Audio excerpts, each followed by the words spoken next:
Hello, it's Jo from Emily Cat 176, and it's Monday. So on Mondays, if any of you are interested in looking at the website, Mondays I talk about the shows I've seen or films or exhibitions or whatever. Wednesday's books, and then Friday, of course, is the list that I list everything in Melbourne. So last week I actually went and saw a film.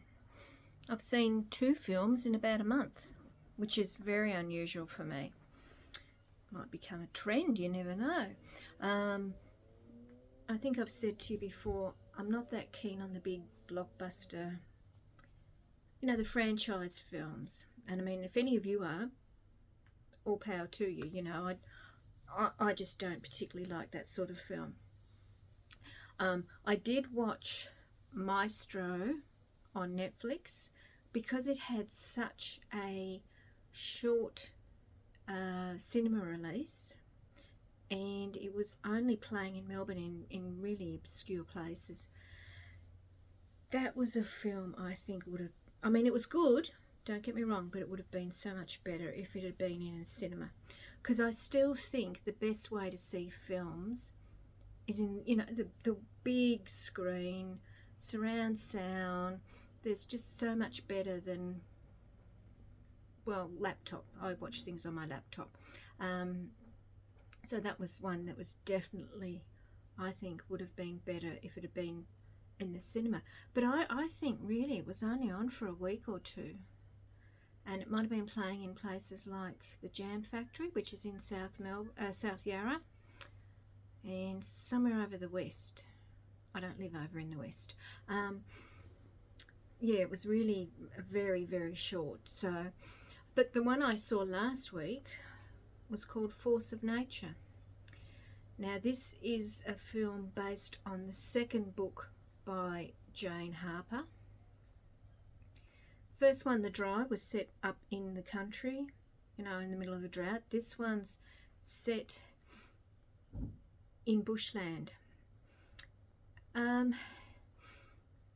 It's not my favorite. It wasn't my favorite Jane Harper book. It was a good film. I knew the story, of course. Eric Bana was back as Aaron Falk. He had a different offsider this time. Jacqueline McKenzie, I think her name is. I think I preferred his character more in The Dry than in Force of Nature. The performances were good. Richard Roxburgh or Roxenberg, whatever I'm sorry, I can't remember his last name. He's good in anything he does. He's an Australian actor. And of course, I think it's really good to see Deborah Lee Furness back on screen. She played the wife. What was her name? I'm sorry, I can't remember what the wife's name is. But yeah, she's a good actor. I think she's really good actor. I don't think she's been in much for quite a while. I could be wrong. As I said, I haven't seen many films, but she was good in this, and I think I've seen her in way back, even before she married Hugh Jackman. What was that thing she was in? She was really good in that. She played the lawyer. I think I'm losing my mind. I can't remember the names of things. So the premise is it's a company goes out into the bush. It's like a team building thing, when they take, I think they do it in other countries as well. They take a group of employees, I should say, and they go off somewhere, and it's all about team building and trust and all that sort of thing. So that's the premise of it. There's a men's team and a female team. And what happens is one of the females goes missing, and she has been in touch with Aaron Falk, who is an Australian federal police officer. So that's the premise of and how it starts. The so the performances were good. The environment that was filmed in was beautiful, absolutely beautiful. I think it might have been some of it was filmed in the Otways here in Victoria. I think it's beautiful down there, but it's really dense bush, and it is.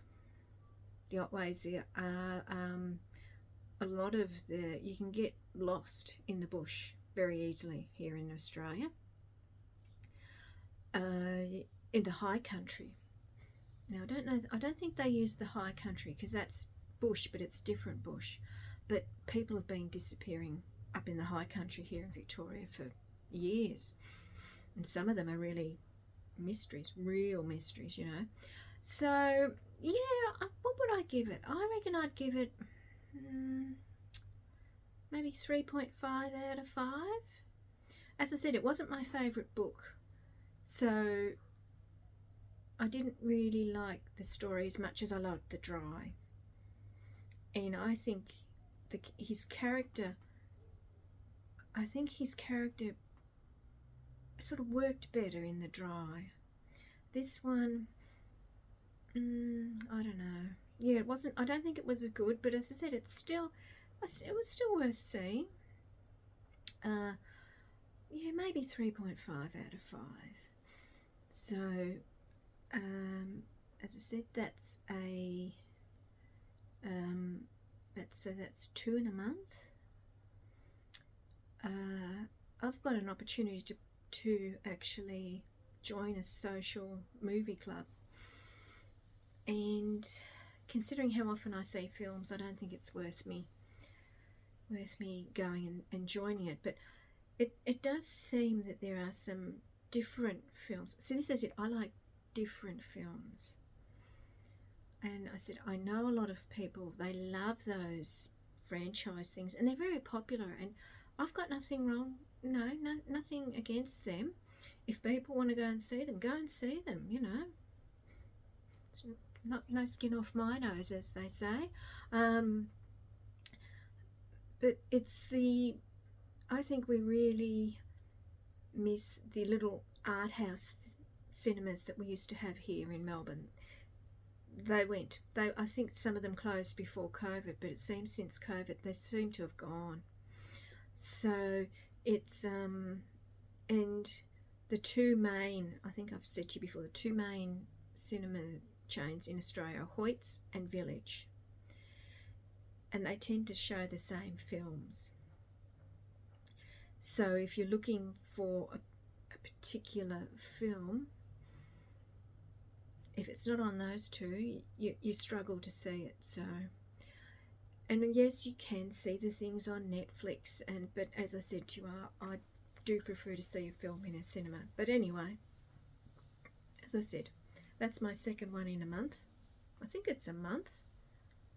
Boys in the Boat was the other one I saw. That was good.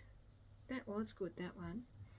Who knows? I might even be seeing a film once a month. You never know. I mean, there were years. I reckon there were a couple of years where I didn't go at all. And I'm not talking about COVID. But there was one year in particular. Oh, this was back when I was living in Kew, and we were going to the cinema in Camberwell. That was the best year of films I've ever seen. That was so good. That was the year Crouching Dragon, Hidden Tiger. What was it? Crouching Dragon, Hidden Tiger. Or I think that's what it was called. That was the same year that came out. That year, and we did see a few. And that was a cinema that they showed foreign language films. And some of those were really good too. That year was really good. But I'll keep looking. I look every couple of weeks to see what's playing. Sometimes those cinema chains, they do show slightly different ones, you know, but anyway, as I said, that's what's on the website today, and that's it for today. So I'll be back on Wednesday for Books on Wednesday. It is one of the 3 I bought, and oh my, I was hooked straight away, so I'll talk about that on Wednesday. So anyway, have a good week. Let me know if you've seen any good films lately, because there's probably some that are out there that I might like and I don't know. So yeah, just give me a comment and tell me if there's any good films you've seen lately. Okay, see you on Wednesday. Bye.